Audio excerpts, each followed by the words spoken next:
Nós, irmãos, dessa noite vamos trazer uma palavra sobre tríade ou a tríade da tentação. E eu gostaria de convidar você a abrir sua Bíblia no Evangelho de Mateus, capítulo 4, e nós vamos ler do versículo 1 até o versículo 11. Mateus 4, de 1 a 11. O retorno melhorou muito, mantém ele assim, não é? E nós vamos então ver que tríade é essa da tentação nesse texto, primeiramente aqui lendo e depois fazendo a exposição dele por misericórdia e graça do Senhor. Eu lerei a Nova Atualizada de Almeida. Diz assim: a seguir Jesus foi levado pelo Espírito ao deserto para ser tentado pelo diabo. E depois de jejuar 40 dias e 40 noites, teve fome. Então, o tentador, aproximando-se, disse a Jesus: se você é o Filho de Deus, mande que estas pedras se transformem em pães. Jesus, porém, respondeu: está escrito, o ser humano não viverá só de pão, mas de toda palavra que procede da boca de Deus. Então o diabo levou Jesus à cidade santa, colocou-o sobre o pináculo do templo e lhe disse: se você é o Filho de Deus, jogue-se daqui, porque está escrito, aos seus anjos ele dará ordens a seu respeito, e eles o sustentarão nas suas mãos, para que você não tropece em alguma pedra. Jesus respondeu: também está escrito, não ponha à prova o Senhor seu Deus, ou entre as versões, não tentarás ao Senhor teu Deus. O diabo ainda levou Jesus a um monte muito alto, mostrou-lhe todos os reinos do mundo e a glória deles e disse: tudo isso lhe darei, se prostrado você me adorar. Então Jesus lhe ordenou: vá embora, Satanás, porque está escrito, adore o Senhor seu Deus e preste culto somente a Ele. Com isto o diabo deixou Jesus, e eis que vieram anjos e o serviram. Amém? Glória a Deus, graças a Deus, não é? Então eu vou pedir esse anjo aqui para abrir esse copo. É o termo anjo da igreja, não é? E que pode ser entendido. Mas um anjo feito de carne e osso, porque, inclusive, quero aproveitar, obrigado, pastor Júnior, e fazer aqui uma divulgação do estudo de próxima terça-feira. É uma continuidade, nós abordamos sobre anjos, não é? E agora, terça-feira, vai ser sobre Satanás, o diabo, e os seus anjos, que são chamados demônios, e as atividades dele. Então, a pregação de hoje não tinha nada em mente, mas quando percebi, já tinha a conexão com o estudo, que será na próxima terça-feira, é online, não é? Via internet você pode participar conosco. Meus irmãos, dos evangelhos, que nós temos 4 evangelhos, né? Mateus, Marcos e Lucas, os chamados evangelhos sinóticos. O que são os evangelhos sinóticos? Mateus, Marcos e Lucas, não é? Eles têm uma sincronia entre eles. O apóstolo João, escrevendo, já difere, narra alguns episódios que os outros evangelhos narram, mas João vai trabalhar com a pessoa de Cristo, a deidade de Cristo, então é um evangelho que ele já tem um outro perfil.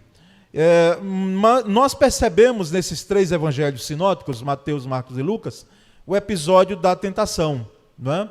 E aqui percebemos, e vamos paulatinamente agora, por cada versículo, né? Revendo agora, relendo, e dali extraindo lições para nós.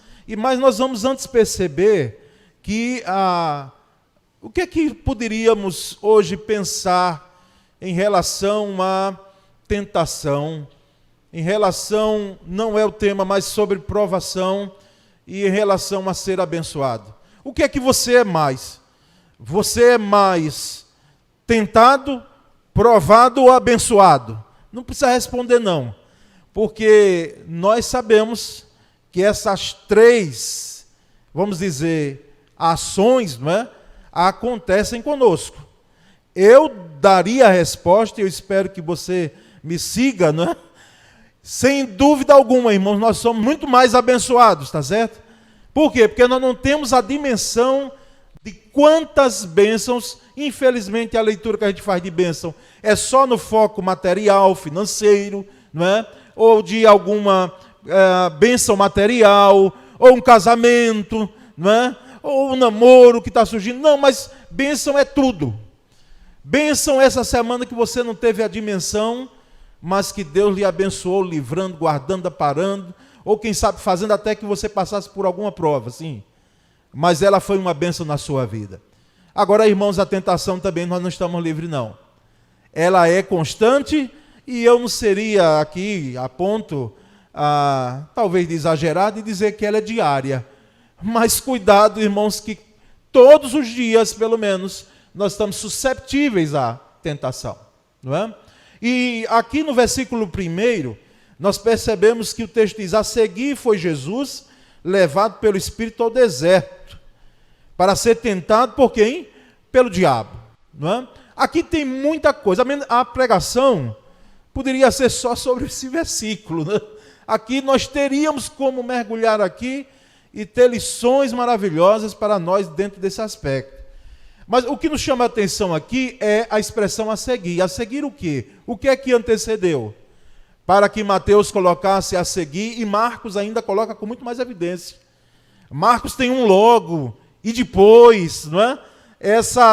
Esses encadeamentos que os evangelistas fazem. O a seguir, o anterior, foi o batismo de Jesus. Ele ali saindo da água, e numa forma corpórea, o Espírito Santo chegar lá e se ouvir uma voz que ecoou dizendo: este é o meu filho amado, em que eu me alegro, em que eu me comprazo. Então, depois daquele batismo, tá certo? E quero dizer aqui que os que foram batizados ou os que foram alcançados pela graça de Deus, né? Porque o batismo é a confirmação, é o testemunho de que você já é crente em Cristo Jesus, você foi alcançado pela graça dele. Nós sabemos que logo depois de uma grande bênção vem uma grande prova. Quantos aqui não enfrentaram algumas lutas, não é? Depois de um episódio de uma grande bênção, depois de um episódio, depois de um momento de grande vitória, vem uma prova muito grande. Então Jesus, ele é levado por quem? Pelo Espírito Santo, pelo Espírito de Deus, para o deserto. Nos chama a atenção essa questão de ser levado pelo Espírito, porque alguém que não conheça as Escrituras diz: mas como pode o próprio Espírito Santo conduzir alguém para a tentação? Que negócio doido é esse? Que loucura é essa aqui? É porque nós sabemos, irmãos, que Jesus, ele precisava e foi, como diz a carta aos Hebreus, tentado em tudo, para que não apenas fosse o exemplo, porque as pessoas dizem: não, mas Jesus é Deus, então ele venceu a tentação porque ele é Deus.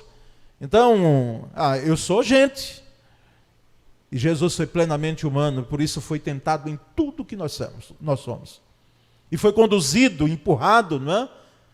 Para o deserto, no lugar ermo, onde ele ficou só, porque a ideia de deserto aqui é o que para nós? E para Jesus assim foi. Todos os acessórios são tirados. Pessoa nenhuma para auxiliar. Acessório nenhum para auxiliar. O deserto, o ermo. Ao contrário, lugar de feras ali. E lugar quente pelo dia, como são esses locais próximos à Palestina, e um frio terrível à noite. Então todos os acessórios foram tirados. E o Espírito Santo levou com esse propósito, para que ali ele pudesse ser tentado, sim, pelo diabo. E é interessante notar que essa questão de tentação, o Tiago, que os jovens estão vendo aí, a cada desperta jovem, né, pastor Júnior? A carta Tiago é muito claro, Tiago não faz arrudeio, não. Ele vem dizer: olha, você que está sendo tentado, não diga que está sendo tentado por Deus, porque Deus a ninguém tenta. Deus faz o quê? Ele prova. Tá certo? E nem provado você diga que está sendo provado pelo diabo, porque o diabo não prova ninguém. Ele tenta. Embora na língua grega, irmãos, e nós percebemos, os mesmos termos para tentação e provação, só que a origem é diferente e o propósito é diferente. Tá certo? Tentação é uma coisa e provação é outra.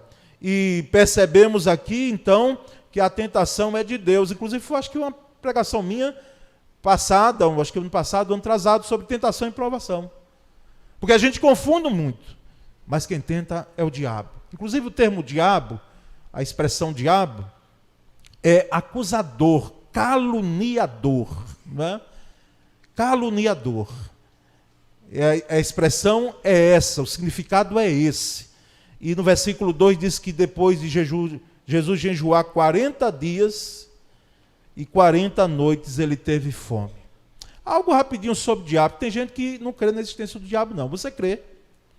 Você crê que... Não crê nele, não. Assim, em hipótese alguma. Crê na existência dele. Por quê? Porque se você não crê na existência dele, se você não souber, se você não entender, se não cair lá aqui dentro, de que Satanás existe, você vai andar no mesmo rumo de algumas explicações que a gente tem ouvido aí. Não, o diabo é coisa que a igreja criou, o cristianismo criou. E olhe, diga-se de passagem que o cristianismo aí, ele fez uma forma, e pintou uma forma, não é? De Satanás que não é bem assim não, nem sempre ele apresenta aquela forma. Um tridente, não é? Ele tem uma tríade, que nós vamos ver aqui. Mas o tridente, aquelas caretas, aquele negócio todo, embora eu conheci em Arapiraca, num avanço evangelístico que nós fizemos ali um dia de sábado inteiro, de manhã até de noite. Um irmão nosso que foi liberto das garras de Satanás, porque ele tinha um guia, era um guia, uma entidade que dizia até como ele tinha que vestir. Ninguém sentava no primeiro banco ali do lado do carro dele. E ele chamava de meu filho. Meu filho. E ele contando para mim e para outros pastores que estavam ali e outras pessoas que estavam participando. Ele disse, é impressionante, eu às vezes saía daqui para fazer trabalhos fora do Brasil, em outros locais, e que tinha efeito aqui no Brasil. E a entidade mandava, você vai fazer em tal lugar, e faça isso, isso, isso, e tinha efeito. E ele disse um dia, essa entidade, meu filho, eu vou te mostrar como eu sou um pouco, de uma outra forma. E, irmãos, foi coisa assim, algo surpreendente que ele comentou. Ele disse, meus queridos, um negócio doido, maluco, que eu nunca vi em minha vida. As formas que aquela entidade que era o meu guia, ela tomou. Não apenas uma forma caracterizada de terror, mas de algo que eu não sei nem descrever como era. Então, assim, tem gente que pensa que é algo mítico, criado pelos segmentos religiosos, é um ser lendário. Tem gente que pensa que não existe. Tem gente que pensa até que são as pessoas ruins deste mundo. E diabo não existe, são as pessoas ruins. Mas eu quero dizer a você, se você tem dúvida alguma, ou se você não crê que ele existe, é bom começar a crer. É bom começar a acreditar de que ele existe. Seria uma pergunta para todos que vão batizar, inclusive para os que vão para o ministério pastoral. Você crê na existência do diabo? Porque se não cremos, nós vamos ter um entendimento diferente, principalmente para textos como esse aqui. E nós percebemos então, no versículo 2, que depois de jejuar 40 dias e 40 noites, Jesus teve fome. Naturalmente. Não é? E alguns dizem, e Lucas dá a entender, de que Jesus, ele não foi tentado após os 40 dias. Ele foi tentado durante os 40 dias.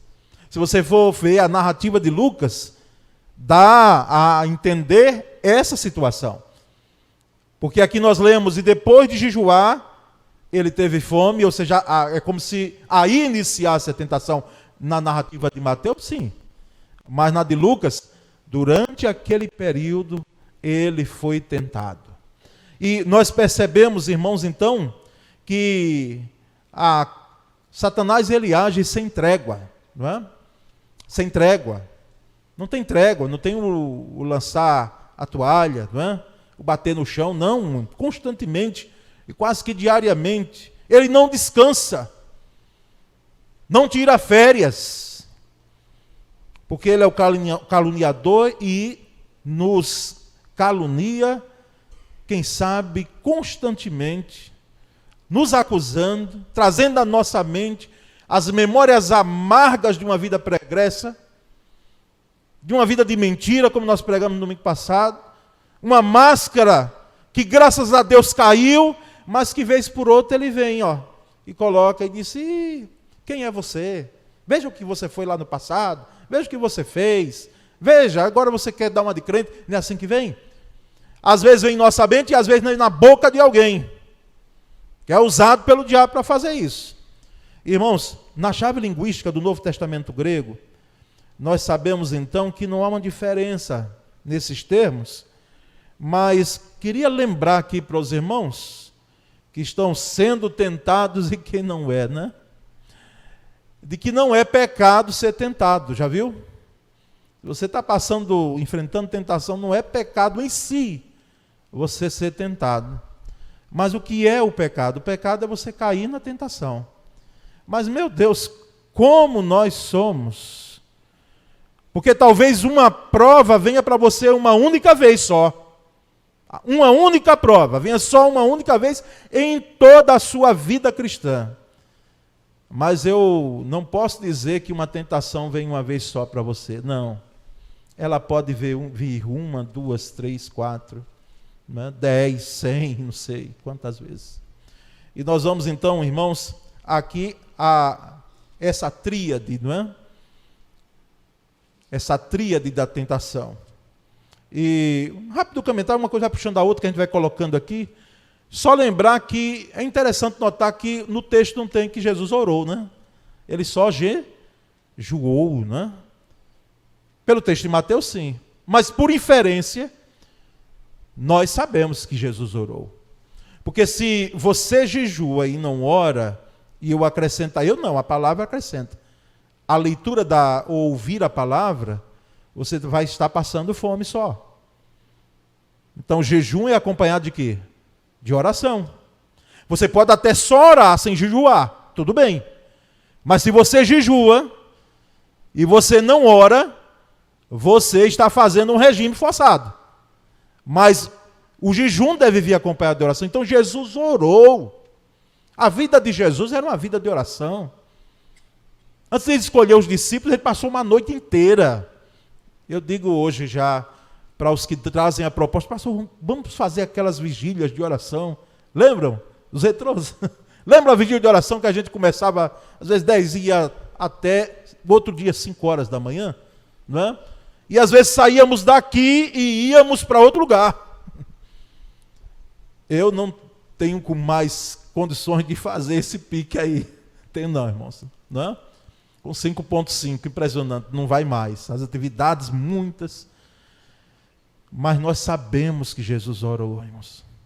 Jesus orou e jejuou. Nós sabemos disso porque, embora não está claro no texto, há uma inferência pela vida de Jesus de oração. Ele não passaria por isso se ele não orasse. E interessante notar, antes da gente entrar na trilha, a trilha está demorando, vou entrar logo. Mas só alguns comentários.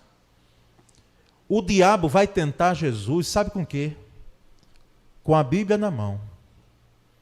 O diabo vai tentar Jesus citando a palavra. Ele conhece a palavra, como bem disse o pregador dessa manhã. Ele conhece a palavra mais do que eu e do que você. Não tenha dúvida disso. E por isso que nós devemos conhecer a palavra, por quê? A Escritura. Porque nós vamos rebater a distorção, porque ele distorce. Ele torce e distorce a palavra. E nós vamos combatê-lo, vencê-lo, também dizendo, também está escrito. Também está escrito. Porque ele vem trazendo um texto isolado, uma expressão da palavra distorcida. Por isso que a Escritura diz que as nossas armas, elas não são carnais, mas elas são poderosas em Deus para destruir fortalezas. E percebemos então que a palavra de Deus na boca do diabo não é palavra de Deus, já viu? Mesmo que ele cite a palavra, mas não é palavra de Deus. Porque a palavra do diabo, né, vem torcida e distorcida no sentido de alterar a palavra e de usar a palavra. Olha, preste bem atenção a isso. Ele usa a palavra para o quê? Para tentar. Ele usa a palavra para tentar. Meu Deus, é um negócio absurdo. Enquanto eu e você, nós lemos a palavra para nos edificarmos em Cristo, nos fortalecermos em Cristo. Ele pode usar a palavra para nos tentar. E existem tentações, que não é o caso dessa noite, mas que eu preguei há anos atrás, chamada tentações resultantes do sofrimento. Sabe o que é isso? É você que está passando um luto, uma grande perda de alguém assim, repentino. Porque quando vem, não é que vamos ser consolados, mas a gente já vai preparando, dizendo, é possível. Os médicos dizem, olha, só um milagre. Se vocês que são crentes, orem. Né? Então, assim, mas algo repentino, uma perda repentina, sem chance para despedida, alguém embarca no luto desse, aí vem questionamentos que nós, e eu como capelão, alerto. Na semana seguinte é o que vem ao nosso coração. E por que Deus não curou? E por que não houve livramento? Se foi um acidente, irmãos, porque eu já vi gente dizendo assim, ó pastor, esse tipo de morte aqui eu peço ao meu Deus que não aconteça mais nunca comigo, aliás. Nunca comigo, né? Quando é algo assim trágico, como fazer lidar com essas indagações que surgem?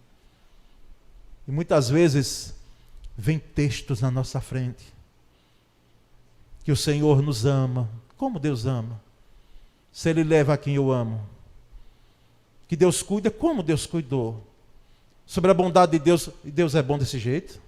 Você está notando? A palavra, ela vindo de encontro, para que se você não estiver alerta, você possa ser pego pela pela tentação, usada pelo diabo, usando a palavra. E aí nós vamos então à primeira tríade, o primeiro gomo dessa tríade aí, que é o poder. O poder ele está presente nos versículos 3 e 4, que eu quero reler. Então o tentador, aproximando-se, lhe disse, se és filho de Deus, manda que estas pedras se transformem em pães. Jesus, porém, respondeu, está escrito, não só de pão viverá o homem, mas de toda palavra que procede da boca de Deus. Interessante que o diabo não começa com uma negação direta, não é? Você não é filho de Deus. Não. Tem um si. Uma sagacidade do si. Se tu és o filho de Deus, transforma estas pedras em pães. Você não é filho de Deus? Inclusive, irmãos, aqui, Satanás não está negando a filiação de Cristo, não, a Deus, não. É mais grave aqui a questão quando a gente vai olhar na língua que foi escrito. O sentido aqui é, uma vez que você é filho de Deus, já que você é filho de Deus, não é uma negação. É uma afirmação, mas uma afirmação com aquele tom, sabe? Você não pode, você não é filho do homem, então faça isso. Transforma estas pedras aqui, essas rochas, deserto. Pedra de um lado, rocha de outro. Transforma estas pedras aqui em pães. E nós vamos perceber, irmãos, que o diabo pôs então em dúvida a verdade daquela voz que foi ecoada no batismo de Jesus. Este é o meu filho, amado em quem me comprazo. Por que ele pôs em dúvida? Rapaz, o homem lhe abandonou. Ele falou lá, mas ele agora... Você está aqui sozinho. E você está com fome. Você está com fome. Então transforma essas pedras em pães. Já que tens poder de fazer, faze alguma coisa por ti mesmo. E nós percebemos, irmãos, que além de colocar dúvida, porque assim, eu estava falando das mulheres no sábado passado, ontem fez 8 dias. Nas mulheres, o encontro de mulheres MV, né? Que é a nossa MCM, certo? E que é bom dizer, irmã Maria Dantas, que no dia 25 de maio, né? Nós vamos ter aqui a assembleia, tá bom? Depois nós vamos divulgando mais. Durante a manhã e tarde aqui a assembleia MCM, né? da União Feminina Missionária Batista de Sergipe. E eu dizendo às irmãs, eu digo, olha, dúvida, nós podemos ter. Nós temos dúvida. João Batista, aqui, nesse episódio antes do batismo de Jesus, ele manda perguntar. Ele diz, vá lá e diga, pergunte ao mestre se é ele mesmo Messias, nós temos que aguardar o outro, que João Batista está preso. Então, é possível que João Batista estava em dúvida. E aí citei Philip Yancey, que é um escritor norte-americano, que Yancey disse que as minhas maiores certezas, maiores convicções, nasceram de uma fornalha de dúvidas. Ou seja, você não sabe, duvida até, quem sabe. Estou falando de dúvida, não estou falando de incredulidade. Incredulidade não, dúvida inicialmente. Mas se você permanecer na dúvida, você vai descambar, você vai para a incredulidade, porque é uma linha pequena que separa a dúvida de incredulidade. Tomé teve o quê, pastor? Então, Tomé teve dúvida? Não, Tomé teve incredulidade, porque ele disse, se eu não ver, se eu não pegar, se eu não tocar nos cravos do Cristo, eu não crerei de forma alguma. Então, era incredulidade. E que Jesus, quando repreende, chama ele a atenção com muito amor, diz, Tomé, não sejas incrédulo, mas crente, era incredulidade. Agora, a dúvida podemos ter em algum momento. Mas cuidado, muito cuidado com a dúvida, porque eu não estou defendendo dúvida aqui não. Mas não estou mesmo. Ao contrário, eu estou combatendo pela palavra a dúvida. Porque a sagacidade do diabo começa com uma dúvida. Se és filho de Deus, transforma estas pedras em pães. E sabe por quê, irmãos? A tentação ela vem com esse aspecto de poder. É porque assim, coisas simples. E Jesus poderia transformar aquelas pedras em pães? Transformaria. Mas no falar, no estalar do dedo, no apontar, transformaria. Só que, se Jesus assim o fizesse, uma série de implicações estaria ali. Primeiro, ele estaria obedecendo uma ordem do cão, do diabo, né, de Satanás. E onde já se viu? Satanás dá ordem a Jesus? Não vai obedecer não. Mesmo que seja para satisfazer algo que é algo natural, que é a fome, uma necessidade.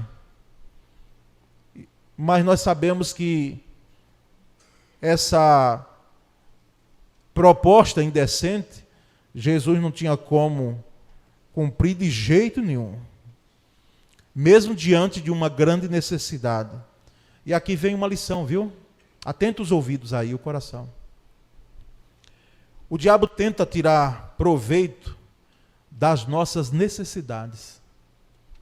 Muito cuidado, porque é diante das suas necessidades, que hoje tem sido usada também como carências, mas eu não gosto do termo carência, porque às vezes é ligado só à questão, não é, da necessidade sexual e de outras emocionais, não, de tudo. Carência de uma forma geral. As necessidades de uma forma geral. Ele pode usar essa necessidade, que é algo natural, para tentar você. O tentador, ele adaptou a tentação às circunstâncias. Se Jesus estava com fome, ele ia tentar onde? Na fome.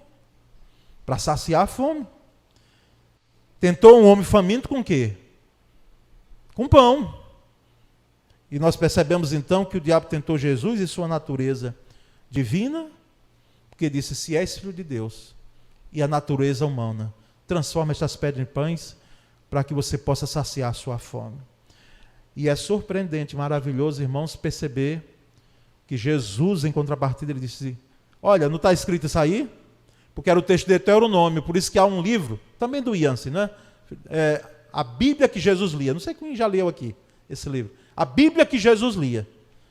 Porque Jesus cita, no seu ministério, vários textos de Deuteronômio. Então ele lia Deuteronômio. E é claro, como judeu. E percebemos então que ele vem e diz, olha, está escrito lá assim, mas também está escrito, nem só de pão o homem viverá. Isso está em Deuteronômio, capítulo 8, versículo 3. Mas de toda a palavra que provém de Deus. Então, o poder, irmãos, é um primeiro aspecto dessa tríade, porque se você tiver o poder, e esse poder for exercido diante de uma circunstância que não é aquela circunstância coerente com a palavra, não é? Correta com o entendimento bíblico, é um aspecto de tentação muito grande. Mas há um segundo ponto em relação a essa tríade da tentação, que é o ser. O ser. E os versículos 5, 6 e 7, me acompanha aí, diz, então o diabo levou a cidade santa, colocou-o sobre o pináculo do templo, e lhe disse, se és filho de Deus, atira-te abaixo, porque está escrito, aos seus anjos ordenará a teu respeito, que te guardem, e eles te sustentarão nas suas mãos, para que não tropeçares em alguma pedra. E respondeu-lhe Jesus, também está escrito, não tentarás o Senhor teu Deus. A tentação do ser vem acompanhada aqui do se és filho de Deus. E aqui para nós, o ser humano, ele gosta do que é sensacional, do que é sobrenatural. Porque o que o diabo faz? Bem, você não quer transformar pedra em pão, não? Então, vou pegar você aqui, levou para o pináculo do templo, e cita a palavra. Olha, lá no Salmo 91, diz que se você se lançar daqui, os anjos do seu Pai, os anjos do Senhor, eles vão te pegar aqui no colo e não vão permitir que você tropece, que você se arrebente lá embaixo. Então, se lance daqui, se você é filho de Deus. Se lance daqui. Isso é sensacional, isso é sobrenatural, mas Jesus não embarcou. O diabo muitas vezes quer nos levar a pecar confiados na graça de Deus. Ah, mas Deus é gracioso, cuidado. Que Deus é gracioso, não temos dúvida alguma. Mas nós não devemos abusar da graça. Nós não devemos fazer da graça um nada, para que possamos nos submeter ao pecado e à voz do diabo. Siga em frente. Deus não deixará você cair. Se lance, rapaz. Você é humano. Todo mundo faz isso. Ninguém está vendo. Aproveite agora. Se lance. Vá em frente. Fique tranquilo, porque Deus vai perdoar. Não são algumas vozes que muitas vezes a gente ouve? E se você não tiver cuidado, você vai e embarca nessas vozes. E depois sofre você e sofre as pessoas que te amam. Como nós já falamos aqui. A questão dos sermos. Precisamos ter muito cuidado, porque Jesus responde ao diabo, também está escrito. É sempre lembrar, irmãos, que também está escrito. Texto e contexto. Texto isolado não vai servir. Também está escrito. Não tentarás o Senhor teu Deus. O texto não deve ser analisado separadamente. Cada texto deve ser considerado em conexão com o seu contexto e outras partes das Escrituras. Nós devemos sempre nos lembrar, se alguém chegar e dizer, está escrito, assim, meu irmão, minha irmã, sim, Satanás, mas também está escrito isso. Está escrito. Porque a ideia da tentação do ser é, eu sou tal e eu vou me lançar mesmo porque eu sou o querido de papai, né? E ele vai me proteger, ele vai me guardar. Cuidado com isso, porque quem sabe se nós não estamos tentando ao Senhor. Mas por último, meus irmãos, igreja do Senhor, nós temos essa terceira e último gomo, vamos dizer assim, dessa tríade da tentação, que é o ter.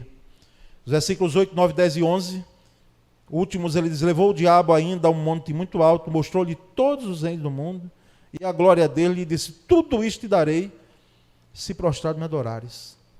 Então Jesus lhe ordenou, retira-te, Satanás, porque está escrito, ao Senhor teu Deus adorarás e só ele darás culto. Com isto o diabo deixou, e eis que vieram anjos e o serviram.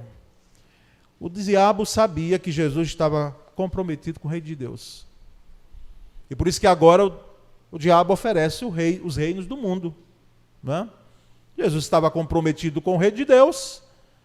Vem a oferta de oferecer os reinos do mundo. O diabo oferece a Jesus um reino de glória sem cruz, um reino cheio de glamour, um reino que era o reino para o qual ele não veio. Porque o reinado de Jesus era dentro das pessoas, reinando em nossos corações. O diabo mostra aqui as suas garras e exige de Jesus adoração. Porque nas duas primeiras tentações, ele vai assim de mansinho. Ele não mostrou as garras mesmo, mas agora aqui, ele mostra as garras. Por quê? Porque o desejo de Satanás, se você não sabia, sempre foi o de ser adorado. O de ser adorado por mim e por você. Esse foi o grande sonho dele, e é, até hoje. Enquanto nós louvamos ao Senhor, e alguns irmãos até levantam as mãos, e outros até dão uns pulinhos, e outros mais durinhos, como nós falamos aqui, eu fico pensando, eu digo, meu Deus, como Satanás fica irado porque nós estamos louvando ao Senhor, porque o desejo dele é esse. Irmãos, ele não teve nem a reserva, Satanás tem reserva coisa nenhuma das propostas dele, dizer, olha, me adore ao ser que merece toda adoração e todo louvor, que é Jesus. Mas Jesus plenamente humano, não é? Ele disse, se prostre aqui, rapaz, me adore aqui, que eu vou te dar esses reinos todos do mundo. E a questão teológica aqui para nós, não é? Que gostamos da teologia bíblica, não é?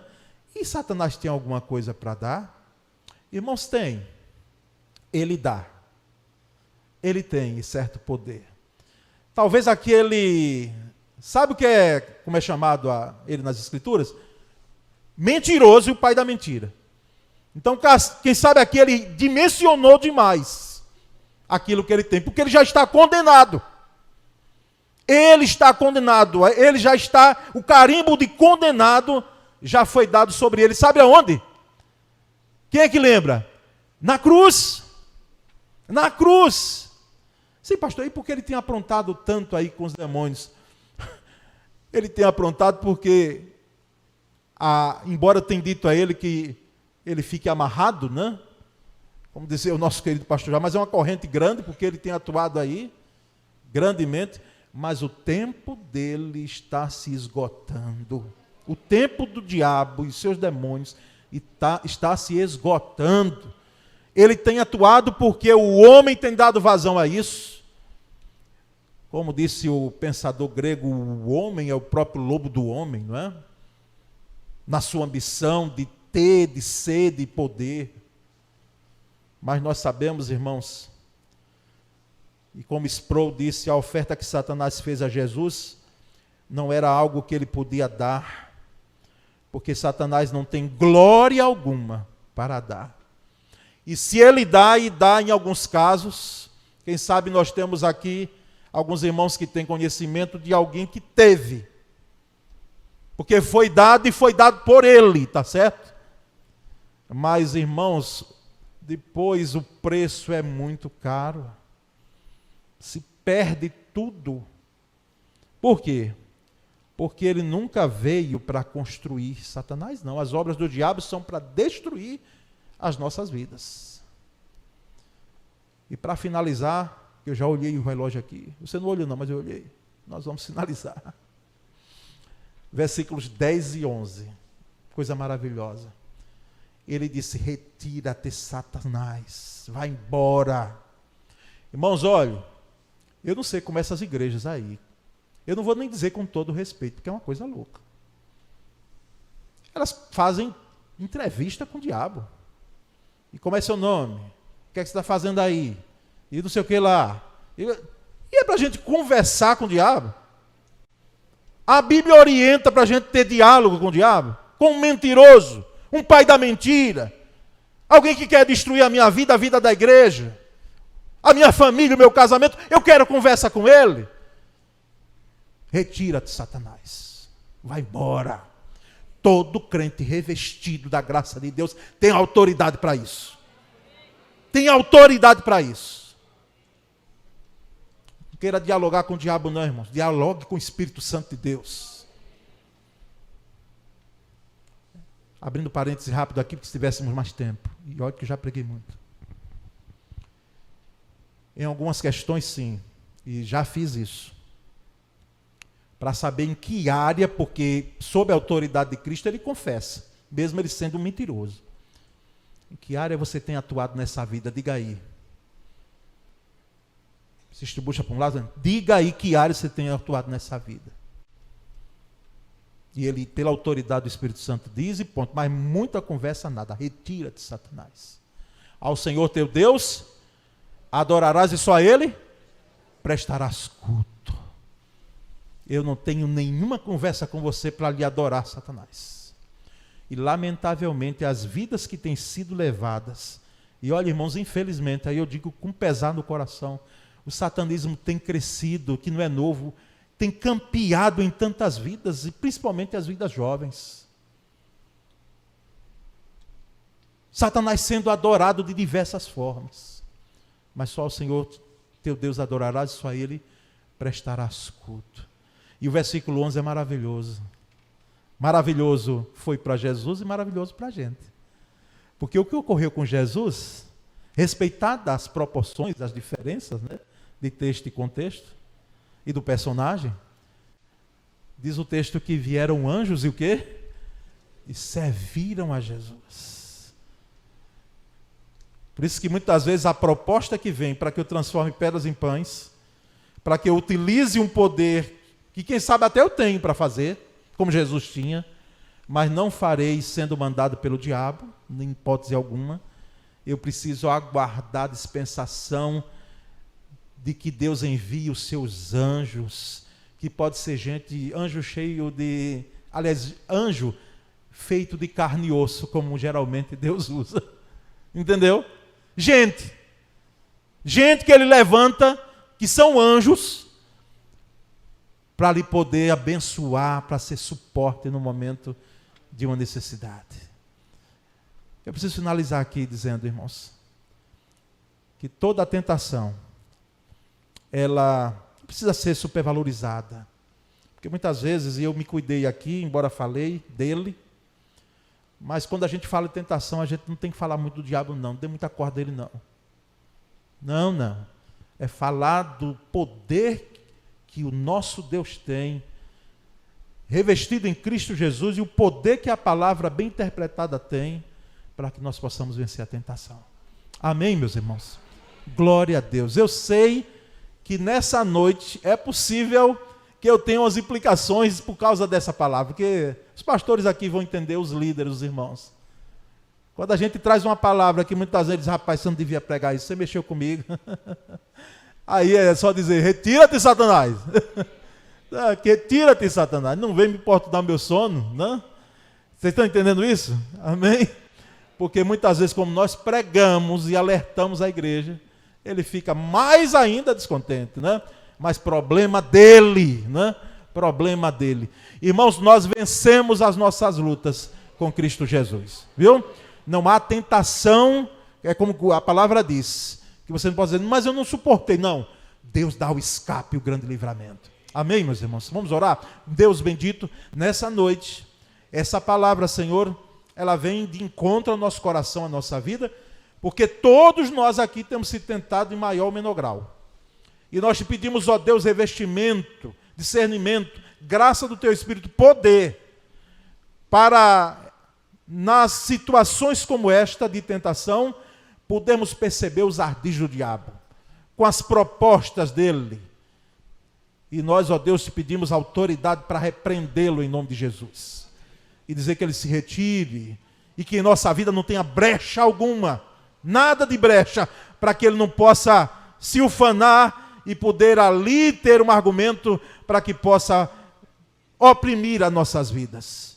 Em nome de Jesus Cristo nós clamamos e agradecemos porque o Senhor nos deu a graça de sermos conhecedores desse evangelho, que é o poder de Deus. É o poder de Deus para a salvação de todo aquele que crê. Nós oramos em nome de Jesus. Amém.